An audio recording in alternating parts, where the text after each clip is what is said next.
Buonasera e ben ritrovati con l'informazione flash di New Sicilia e i principali titoli del pomeriggio. Apriamo dal processo sul presunto depistaggio della strage di Via D'Amelio. Salvatore La Barbera, ex dirigente della sezione omicidi di Palermo, ha dichiarato di non avere mai ispezionato la borsa di Paolo Borsellino e di averla vista la sera dell'attentato nell'ufficio dell'allora capo della squadra mobile Arnaldo La Barbera. Nella valigetta, secondo l'ipotesi investigativa, avrebbe potuto trovarsi l'agenda rossa del magistrato mai ritrovata.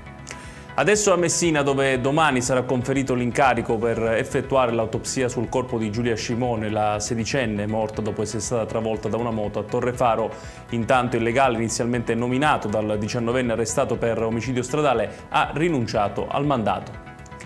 Preoccupazione sul fronte occupazionale a Catania. Pfizer avrebbe infatti comunicato ai sindacati lo stop definitivo alla produzione del pen e delle siringhe MTX con oltre 300 esuberi diretti e indiretti. Entro 90 giorni è previsto un tavolo al Ministero delle Imprese per discutere un piano destinato a ridurre l'impatto occupazionale.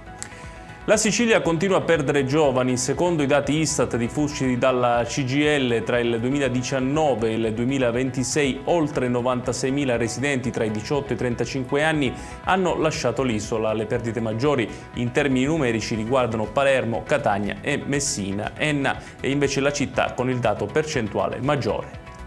Chiudiamo con il meteo. Quella di domani sarà una giornata in prevalenza soleggiata e molto calda in tutta la Sicilia. La Protezione Civile ha diramato un'allerta di livello 3 per le ondate di calore a Palermo e Catania, dove ci saranno almeno 36 gradi percepiti. I possibili temporali improvvisi potrebbero colpire in particolare le zone interne.